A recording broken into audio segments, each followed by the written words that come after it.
नमस्कार प्यारे साथियों, नानक क्लासेज के यूट्यूब चैनल पे आपका स्वागत है। और आज एक बार फिर जैसे आपको आर्थिक समीक्षा का पहला पार्ट दिया था, उसी प्रकार राजस्थान आर्थिक समीक्षा के आंकड़ों का दूसरा पार्ट ये आपको उपलब्ध करवाया जा रहा है। और जैसे कि मैंने आपको कहा था, अगर आपने इतने क्वेश्चन आर्थिक समीक्षा के पढ़ लिए तो मुझे नहीं लगता कि कोई आर्थिक समीक्षा का प्रश्न बाहर आएगा। सिर्फ 2 क्लासें आपको मैं दे रहा हूँ ऐप के अंदर।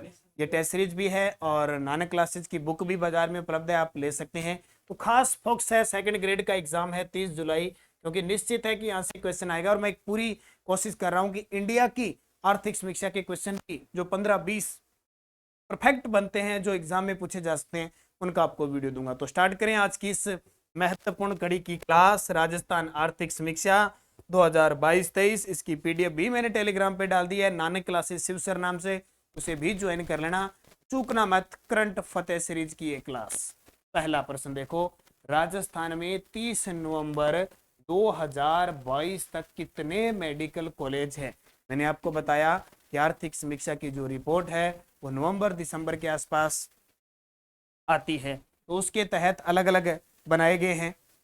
ठीक है, तो देखो 30 नवंबर 2022 तक राजस्थान में कितने मेडिकल कॉलेज हैं? 30। और वर्तमान में राजस्थान के अंदर 33 जिले हैं और प्रस्तावित कितने हो चुके हैं? 19 जिले और घोषित किए, ऐसे मिला के टोटल 50 जिले हो जाएंगे। अब इनकी अधिसूचना जारी करनी बाकी रह गई है और इसके अलावा इनकी सीमांकन करानी बाकी रह गई है। तो आप तैयारी करें, मस्त रहें। फिलहाल 33 जिलों की बात करें तो 33 में से 30 जिले ऐसे हैं जहां पे मेडिकल कॉलेज संचालित किए जा चुके हैं या कहीं निर्माणाधीन है या अब की बार सत्र शुरू हो चुका है। देखो, राज्य में 30 नवंबर 2022 तक 30 मेडिकल कॉलेज हैं। इनमें से 6 राजकीय क्षेत्र के हैं। कितने? 6 राजकीय क्षेत्र के हैं। एक राजस्थान स्वास्थ्य विज्ञान विश्वविद्यालय का संगठक कॉलेज है। 12 मेडिकल कॉलेज हैं। राजस्थान मेडिकल एजुकेशन सोसाइटी राजमेंस के तहत आता है। एक ईएसआई कॉलेज है अलवर के अंदर, और एक अखिल भारतीय मीराबाई आयुर्वेदिक संस्थान जोधपुर में है, और शेष 9 निजी में है। ये याद रखना।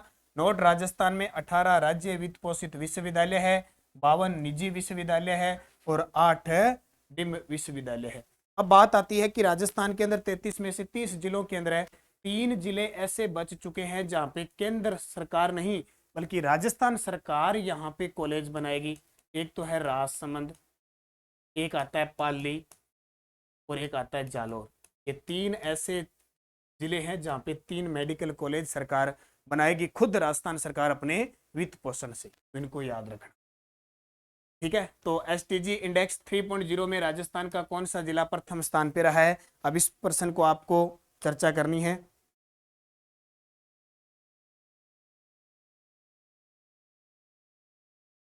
ये ध्यान रखना, थोड़ा सा मेडिकल कॉलेज में कंफ्यूजिंग है। यहाँ पे पाली की जगह आपको करना है ठीक है, प्रतापगढ़ करना है। पाली की जगह क्या आएगा? प्रतापगढ़। ये पाली नहीं है, पाली के अंदर तो ऑलरेडी घोषणा हो चुकी है। ये आएगा प्रतापगढ़। क्या आएगा?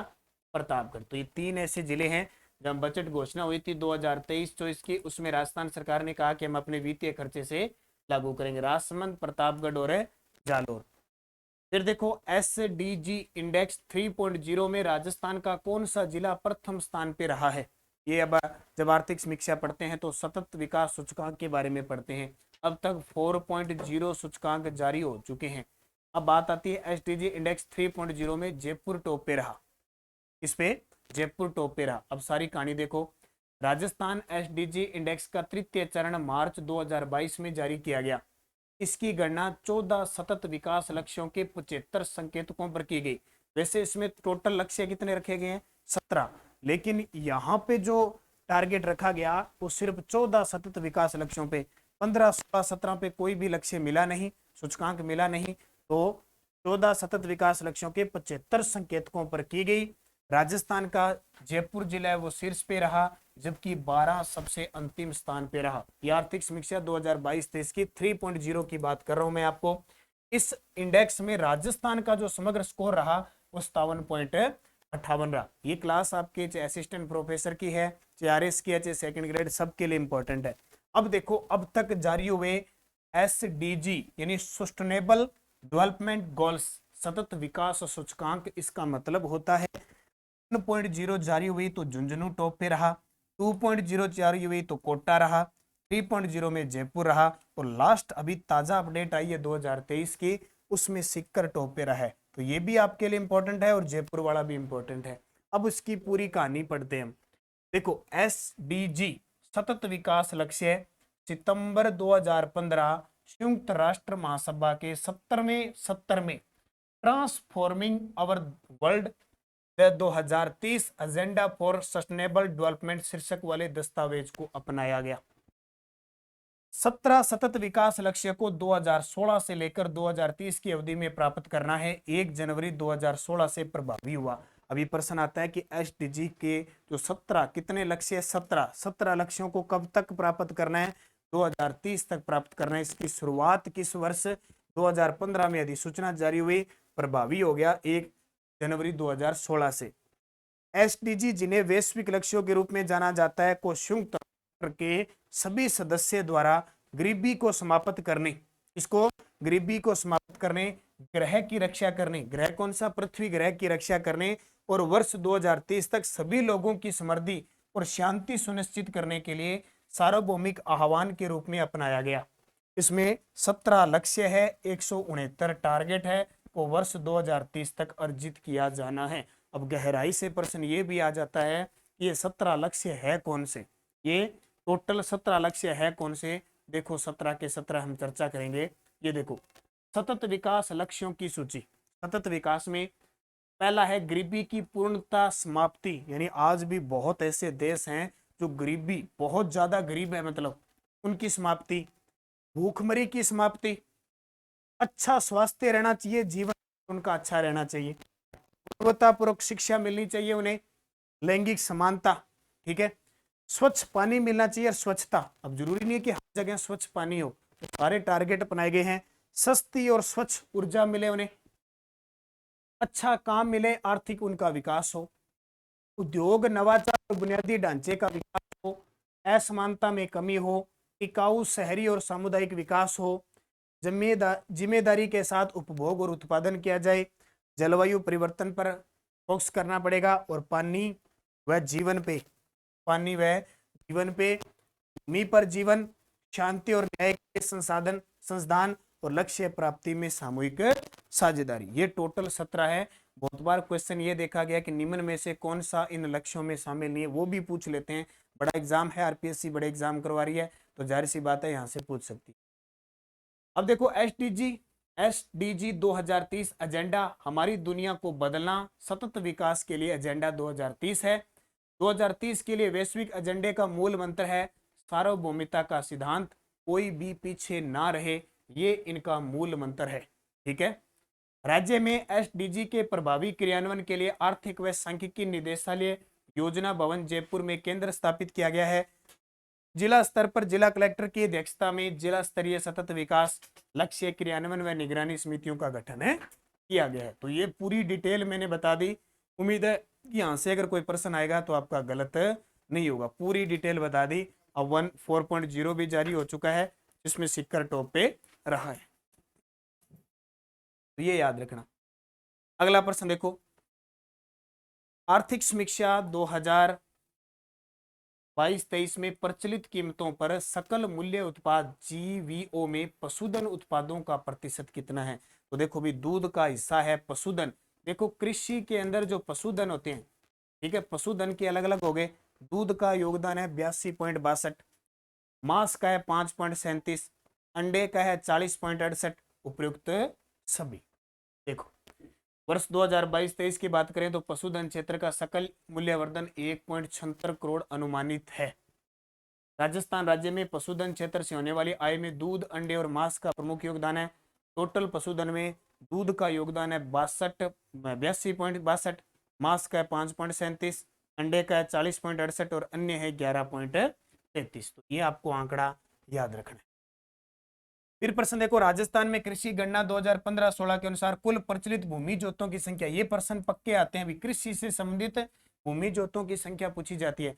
तो ओवरऑल भूमि प्रचलित जोतों की संख्या पूछे तो 76.55 लाख है, 76.55 लाख है। अब देखो ये ढंग से पढ़ लेना, थोड़ा बोरिंग सी चीजें होती है, लेकिन जिसकी अर्थव्यवस्था की काम की चीज है ना, वहां से प्रश्न आता है। तो एक एक प्रश्न आपके काम का है। राज्य में कृषि गणना हुई है 2015-16 की लास्ट, ठीक है। ये राज्य की 10वीं कृषि गणना है। के अनुसार कुल प्रचलित भूमि जोतों की संख्या 76.55 लाख है, जबकि इससे पहले जो कृषि गणना हुई थी 2010-11 में, यह संख्या 68.88 लाख थी। अर्थात भूमि जोतों की संख्या में 11.14% की वृद्धि हुई है। अब वो दोनों में, अब कहते हैं ना कि आर्थिक समीक्षा पीछे वाली क्यों पढ़नी है, क्या कारण ये है कि दोनों में वो तुलना कर सकता है। प्रश्न आएगा तुलना का, तो तुलना का आएगा तो हमें पीछे वाली को थोड़ा सा याद रखना है, और तुलना में वो प्रतिशत पूछ लेता है कि कितने प्रतिशत की वृद्धि होती है। तो पिछले साल की तुलना में अब की बार 11.14% की वृद्धि हुई। इसमें से देखो अब अलग अलग कृषि जोत है, तो एक आता है सीमांत, जिसमें 40.12% की वृद्धि, 40.12% है। लघु कृषि जोत है 21.90%। अर्ध मध्यम कृषि जोत है 18.50%। मध्यम कृषि जोत है 14.79%। और बड़े आकार की कृषि जोत है 4.69%। वर्ष 2011 की तुलना में वर्ष 2015-16 में एक तो सीमांत, एक लघु, एक अर्ध मध्यम और मध्यम आकार वर्गों के जोतों में वृद्धि हुई है, ये देख लो। जबकि बड़े आकार के वर्गों की जोतों में कमी हुई है। बस एक याद रखना, छोटे इससे जितने सब में वृद्धि हुई है, जबकि बड़ा जो आकार है ना उसमें कमी आई है। और बड़े आकार के जोतों की संख्या में 11.14% की कमी आई है, ये याद रखना आप। ये 76.55, 68.88 लाख, 11.14% की वृद्धि। सीमांत इतना है, लघु इतना है, अर्ध मध्यम इतना है, और मध्यम इतना है, और बड़े आकार का इतना है। वर्ष 2015-16 के अनुसार राज्य में भूमि जोतों का औसत आकार कितना रह गया है। वर्ष 2015-16 के अनुसार राज्य में भूमि जोतों का औसत आकार कितना रह गया है, तो 2.73 हेक्टेयर रहा, जो वर्ष 2010-11 में 3.07 हेक्टेयर था, यानी जो 11.07% की कमी दर्शाता है। सीधा देख लो, इसका उत्तर हो जाएगा 2.73। तो ये क्या कह रहा है कि भूमि जोतों का जो औसत आकार है वो 2.73 हेक्टेयर है, और 2010-11 में ये कितना था, 3.07 हेक्टेयर था। इसका मतलब इसमें क्या आई है, कमी आई है, और कमी कितनी आई है, 11.07% की। देख लो पूरी डिटेल इसकी। वर्ष 2010-11 की तुलना में वर्ष 2015-16 में क्षेत्रफल की दृष्टि से सीमांत जो लघु और अर्ध मध्यम आकार की जोतों की क्षेत्रफल में 19.79% और 10.50% और 5.67% वृद्धि हुई है। वही बात, ठीक है। लघु, अर्ध मध्यम और सीमांत, इन तीनों में क्या हुई है, वृद्धि। जबकि बड़े आकार और मध्यम आकार के जोतों की कुल क्षेत्रफल में 13.20% और 0.27% की कमी हुई है। अब यहां अगर देखें, इन भूमि जोतों के अंदर सिर्फ बड़े आकार में वृद्धि हुई है, जबकि हेक्टेयर वाले में देखें तो एक तो बड़े आकार और एक मध्यम आकार, इन दोनों में कमी आई है। और ये पुस्तक हमारी बाजार में उपलब्ध है। इसमें आर्थिक समीक्षा है, बजट है, कृषि बजट है, प्रमुख अभियान कार्यक्रम, मासिक सुझाव सार, वन नीति है, नीतियां है, खेल है, जितना भी मैटर 6 महीने का होता है, खेल खिलाड़ी वगैरह सब इसमें डाला हुआ है। ऑफलाइन ऑनलाइन दोनों सुविधा है। अगर आप इसको ऑनलाइन लेना चाहते हैं तो 80-580-22-001 इस नंबर पे आप व्हाट्सअप करें, ठीक है। इसका ऑनलाइन का चार्ज हमारा 145 रुपये है, जबकि ऑफलाइन का 120 रुपये है। तो 145 रुपये का स्क्रीनशॉट डाल के और आप व्हाट्सअप कर दीजिए, और अपना पूरा एड्रेस लिख दीजिए, डाक के माध्यम से पुस्तक पहुंचती है। राज्य कृषि गणना 2015-16 के अनुसार कुल महिला प्रचलित भूमि जोतों की संख्या, महिलाओं की पूछे, ये महिला से भी प्रश्न आता है। महिला प्रचलित भूमि जोतों की संख्या है 7.75 लाख। कितना, 7.75 लाख। तो देखो 2015-16 में ये 7.75 लाख थी, और 2010-11 में ये 5.46 लाख थी। इसका मतलब देखो वृद्धि कितनी हुई है, 41.94% की इसमें वृद्धि हुई है। 5.46 लाख से कहां पहुंच गई, 7.75 लाख। अब वही इसमें फिर आ गया, एक सीमांत आ गया, एक लघु आ गया, एक अर्ध मध्यम आ गया, एक मध्यम आ गया, और बड़े आकार।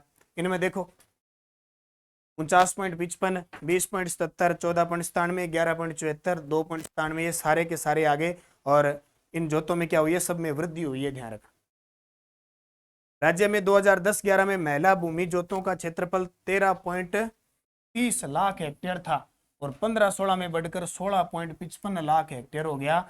अर्थात महिला भूमि जोत है, महिला भूमि जोतों में कुल क्षेत्रफल में 2444% की वृद्धि दर्ज हुई है। 24.44 की 24.44% की क्या हुई है, वृद्धि हुई है। ये 24.44 है, ठीक है, ये 13.30 है, ये ध्यान रखना। राजस्थान खादी कामगार आर्थिक प्रोत्साहन योजना कब शुरू की गई? राजस्थान खादी कामगार प्रोत्साहन योजना कब शुरू की गई थी? तो ये भी 11 अक्टूबर 2022 को। तो 11 अक्टूबर 2022 को मुख्यमंत्री लघु वाणिज्यिक वाहन सब रोजगार योजना शुरू की गई। 13 जुलाई चाहिए 13 जुलाई वाला सॉरी 13 जुलाई 2022 को खादी कामगार आर्थिक प्रोत्साहन योजना शुरू की गई थी।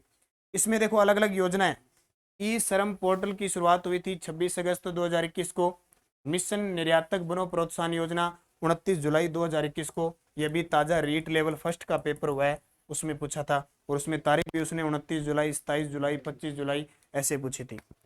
13 जुलाई 2022 को खादी कामगार आर्थिक प्रोत्साहन योजना शुरू हुई और 11 अक्टूबर 2022 को मुख्यमंत्री लघु वाणिज्यिक वाहन स्वरोजगार योजना की शुरुआत हुई थी। तो ये चारों योजना याद रखना इंपॉर्टेंट है।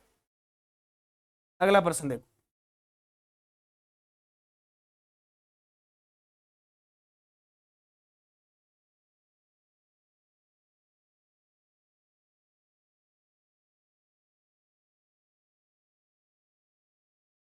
Dynamic ground water resource assessment of India report 2022 के अनुसार राजस्थान में भूजल से संबंधित सत्य कथन बताओ।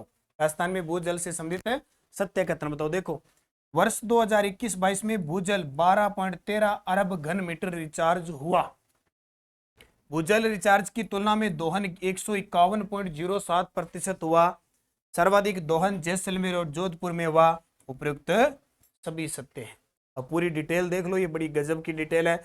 21-22 में भूजल 12.13 अरब घन मीटर रिचार्ज हुआ। भूजल रिचार्ज की तुलना में दोहन 151.07% हुआ। सर्वाधिक दोहन जैसलमेर और जोधपुर में हुआ। प्रदेश में 89 ब्लॉक्स में भूजल में खारापन है। कितने? 89। पेपर में अगर गहराई से पूछा ना तो वो अंक तक दे सकता है, आपको ध्यान रखना। इसके अलावा और देखो, प्रदेश के 302 में से 219 ब्लॉक्स अति दोहन के कारण डार्क जोन में आ गए। कितने? 302 में से 219 ब्लॉक सब अति दोहन के कारण डार्क जोन में। प्रदेश में केवल 38 ब्लॉक की सुरक्षित है, ये याद रखना। प्रदेश में केवल 38 ब्लॉक है वो सुरक्षित है, जबकि 219 ब्लॉक्स है वो डार्क जोन में है। 3 ब्लॉक लवणीय है, 3 ब्लॉक लवणीय है। 22 ब्लॉक संकटग्रस्त है, उन पे संकट आएगा। और 20 ब्लॉक ऐसे हैं जिनमें अर्ध संकट है, आ भी सकता नहीं आ सकता, संकटग्रस्त के नजदीक है। सुरक्षित ब्लॉक की श्रेणी में गंगानगर के सभी 9, गंगानगर में ब्लॉक्स कितने? 9। हनुमानगढ़ के 7 में से 6 और डूंगरपुर के 10 में से 8 ब्लॉक शामिल है। इसका मतलब ये सुरक्षित है। गंगानगर वाले, हनुमानगढ़ वाले सुरक्षित है लगभग, और डूंगरपुर वाले भी सुरक्षित है। बाकी सारे कोई डार्क जोन में है, कोई संकटग्रस्त है, कोई लवणीय है और कोई अर्ध संकटग्रस्त में। तो ये पूरी डिटेल है, इसकी पूरी याद रख लेना। कैसे भी घुमा फिरा के कोई भी प्रश्न आ सकता है, एक तो ये और एक ये, ठीक है। इन दोनों को याद रखना। कितना दोहन हुआ है? सर्वाधिक दोहन जैसलमेर जोधपुर में हुआ है, इसको पूछा जा सकता है। अगला प्रश्न देखो, राजस्थान में छठे वित्त आयोग पंचायत अवधि 2020-21 से 24-25 तक आयोग के अध्यक्ष। देखो, राज्य के अंदर पंचायतों को पैसा देने के मामले में आयोग कौन होता है? राज्य वित्त आयोग। संविधान का अनुच्छेद 243I, जिसको हम कहते हैं जय या नो, ये प्रावधान करता है। वर्तमान में राजस्थान में छठा वित्त आयोग चल रहा है, उसके अध्यक्ष है प्रद्युम्न सिंह। कौन है? प्रद्युम्न सिंह है। और ये देखो 20 से लेकर 25 तक रहेगा। वैसे ये स्टार्ट हुआ था आपकी बार 21 कोरोना की वजह से, 25 तक आए है। और इसकी रिपोर्ट क्या सौंपी जाएगी? देखो, 15वें वित्त आयोग की पंचांत अवधि। देखो, देश में 15वां वित्त आयोग चल रहा है और राजस्थान में छठा वित्त आयोग चल रहा है। 15वें वित्त आयोग की पंचांत अवधि यानी 5 वर्ष की अवधि होती है, 2021-22 से 2025-26 तक। षष्टम राज्य वित्त आयोग, अपने षष्टम यानी छठा वित्त आयोग है राजस्थान के अंदर। आयोग की सिफारिशों के अनुसार राष्ट्रीय पंचायती राज संस्थाओं यथा जिला परिषद, पंचायत समिति और ग्राम पंचायत में क्रमशः जिला परिषद का 5, पंचायत समिति का 20 और 75 के अनुपात में वर्ष 2011 की जनसंख्या और प्रस्तावित जिलेवार भारांकन के आधार पर वितरित की जाएगी। नोट कर लेना, बहुत इंपॉर्टेंट है, 5:20:75 के अनुपात में होती है ये। राज्य वित्त आयोग के छठे योजना में वर्ष 2022-23 के बजट अनुमान में 7,113 करोड़ रुपए है। राशि 2,156 करोड़ पंचायती राज संस्थाओं को हस्तांतरित की जा चुकी है। ये यहाँ पे पॉइंट नहीं, कोमा है। इस प्रकार वित्तीय वर्ष 2022-23 में दिसंबर 2022 तक 2,368.28 करोड़ व्यय करके 61,930 कार्य पूर्ण करवाए गए हैं। ये 16वें वित्त, ये जो 15वां वित्त आयोग है, उसने राजस्थान के अंदर जो छठा वित्त आयोग चल रहा है उसकी पूरी जानकारी आपको यहाँ दे दी कि इतना काम हुआ है, इतने कार्य पूर्ण हुए, इतना बजट है और इस बजट में से इतना दिया जा चुका है। अगला प्रश्न देखो, राजस्थान आर्थिक समीक्षा 2022-23 के अनुसार राज्य की समय की भागीदारी तापीय विद्युत क्षमता कितनी है। देखो अब टोटल हमने पढ़ा 23,487 मेगावाट ऑल ओवर राजस्थान में क्षमता है, लेकिन इसमें से सबसे ज्यादा हमें राजस्थान में अगर विद्युत मिलती है तो तापीय से, सीधी सी बात है। Jaipur discom, Jodhpur discom, Ajmer discom है जो टोटल 33 जिलों को कवर करते हैं, 5 कंपनियां काम करती है अपनी टोटल। सबसे ज्यादा हमें ताप यानी कोयले से बिजली मिलती है। तो अकेली ये पूछ रहा है कि समय की भागीदारी, अब राजस्थान समय की भागीदारी से काम करता है, किसी देश के सहयोग से भी करता है, केंद्र सरकार के सहयोग से भी करता है। तो यहाँ पूछ रहा है कि राज्य की समय की भागीदारी से उत्पादन क्षमता 7830 मेगावाट। कितनी? 7830 मेगावाट। देखो राजस्थान में ऊर्जा का प्रमुख स्रोत तापीय शक्ति यानी कोयला, गैस, नेपथा तेल और तरल ईंधन है। आर्थिक समीक्षा 2022-23 के अनुसार टोटल राजस्थान में अधिष्ठापित क्षमता है 23,487 मेगावाट।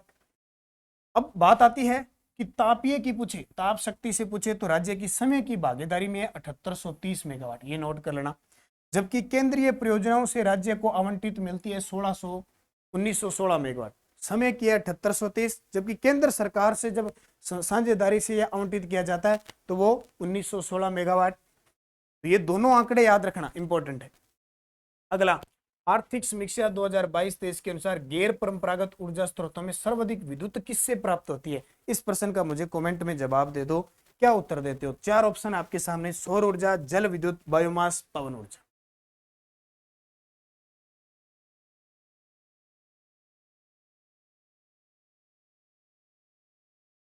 क्या जवाब आएगा आपका। देखो बहुत सारे विद्यार्थी इस क्वेश्चन को गलत करेंगे, ये श्योर है, गलत उत्तर भी देंगे क्योंकि उनका निशाना एकदम स्टिक होता है। निशाना तो बड़ा स्टिक होता है लेकिन लगता कहां पे है कि बार ये पता नहीं चलता। हम सोचते क्या है, हो क्या जाता है। तो इसका उत्तर हो जाएगा पवन ऊर्जा। आप सारे सोचते होंगे कि इसका उत्तर सौर ऊर्जा होगा, लेकिन इसका उत्तर पवन ऊर्जा है। क्योंकि पूछ क्या रहा है, ये पूछ रहा है गैर परंपरागत का मतलब क्या है।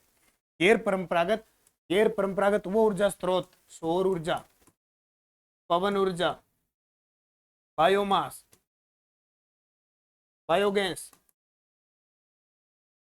भूतापीय ऊर्जा, ये है गैर परंपरागत है। गैर जो परंपरा से नहीं चल रहे हैं। अब इसमें आपका उत्तर क्यों का सौर ऊर्जा आने का कारण है कि आपने सीधा देख लिया कि राजस्थान में सबसे ज्यादा क्षमता सौर ऊर्जा की है। लेकिन बिल्कुल सही है आपका उत्तर कि सौर ऊर्जा की सबसे ज्यादा उत्पादन क्षमता, जो क्षमता है ना वो है, लेकिन उत्पादन जो कर रही है वो पवन ऊर्जा कर रही है। कैसे कर रही है मैं आपको बताता हूँ। देखो समीक्षा 2022-23 क्या कहती है, पवन ऊर्जा से उत्पन्न ऊर्जा 3,730 मेगावाट है, जबकि सौर ऊर्जा कर रहा है 3,348.60 मेगावाट। क्षमता जरूर है राजस्थान के अंदर 16,060 मेगावाट हो चुकी है। सबसे बड़ा बड़ला जोधपुर, नोक जैसलमेर और सबसे बड़ा 4,000 मेगावाट का पुगल बीकानेर में बन रहा है, लेकिन उत्पादित नहीं कर रहा। अभी उत्पादित हो रही है सिर्फ 3,348, जबकि पवन ऊर्जा 3,730 मेगावाट अपने राजस्थान में हो रही है, बिजली दे रही है हमें। तो ज्यादा किसकी होगी, पवन की। और एक नोट लगा के देखना, अभी ताजा मैंने बताया कल परसों करंट में कि राजस्थान को पूरे 1 साल में पवन ऊर्जा के उत्पादन में वृद्धि करने के कारण अभी हाल ही में अवार्ड दिए और उसने रिपोर्ट पेश की है कि मार्च 2023 तक राजस्थान में 5,204 मेगावाट क्षमता हो चुकी है और टारगेट रखा गया है कि 2024-25 तक पवन ऊर्जा हाइब्रिड ऊर्जा से 4000 मेगावाट बिजली उत्पादित करनी है, जबकि सौर ऊर्जा का 2024-25 तक है 30,000 मेगावाट है बिजली उत्पादित करनी है। और बायोमास से हमें मिलती है 101.95 मेगावाट। ये आंकड़ा याद रखना, ये आर्थिक समीक्षा का आंकड़ा है, ज्यादातर ये क्वेश्चन पूछे जाते हैं। आर्थिक समीक्षा 2022-23 के अनुसार मार्च 2021 के अंत तक राज्य में रेल मार्गों की कुल संख्या कितनी है? देखो मार्च 2021 तक का आंकड़ा, ये आंकड़े पुराने आते रहते हैं, ताजा अपडेट नहीं होते। तो राज्य में रेल मार्गों की कुल लंबाई कितनी है? तो रेल मार्गों की कुल लंबाई है 6019 किलोमीटर राजस्थान के अंदर। और आज हमारे भारत के रेल मंत्री कौन है? अश्विनी वैष्णव। अश्विनी वैष्णव जिन्हें हाल ही में राव सिहा अंतर्राष्ट्रीय पुरस्कार मिला है मारवाड़ रत्नों में। तो 6019 किलोमीटर है 2022-23 की रिपोर्ट के अनुसार। देखो मार्च 2020 में राज्य में रेल मार्गों की कुल लंबाई 5998 थी, कम से कम 2-3 बार पेपर में आ चुका है, जबकि मार्च 2021 के अंत तक 6019 किलोमीटर होगी। यह आंकड़ा याद रखना। राज्य में रेल मार्ग 68,103 किलोमीटर लंबाई के भारतीय रेल मार्ग का 8.83% नोट कर लेना कि भारत में रेल मार्गों की लंबाई है 68,103 किलोमीटर और राजस्थान में है 6019 किलोमीटर। ये भारत के कुल रेल मार्गों की लंबाई का 8.83% है। ये प्रतिशत वाला आंकड़ा जरूर याद रखना, प्रतिशत वाला आंकड़ा जरूर याद रखना। राजस्थान में दिसंबर 2022 तक कुल डाकघरों की संख्या कितनी है? अब डाकघरों की संख्या कितनी है? तो 9678 होगी शायद।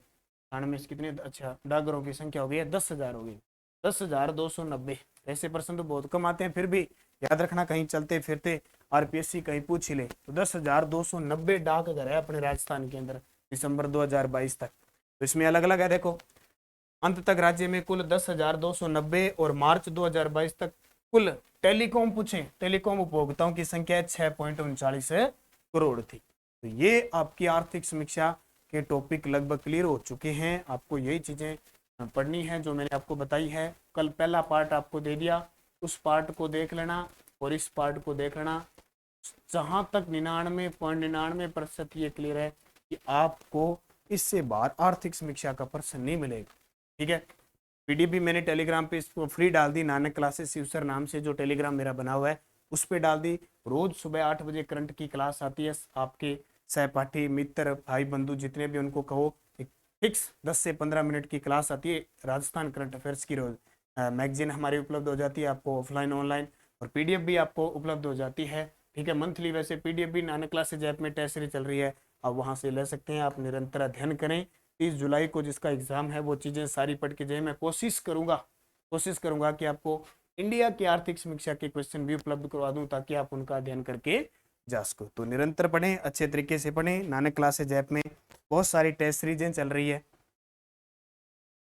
6 से 12 की पुस्तकों का चैप्टर वाइज टेस्ट सीरीज उपलब्ध है, आप ज्वाइन कर सकते हैं। इसके अलावा असिस्टेंट प्रोफेसर की क्लास है,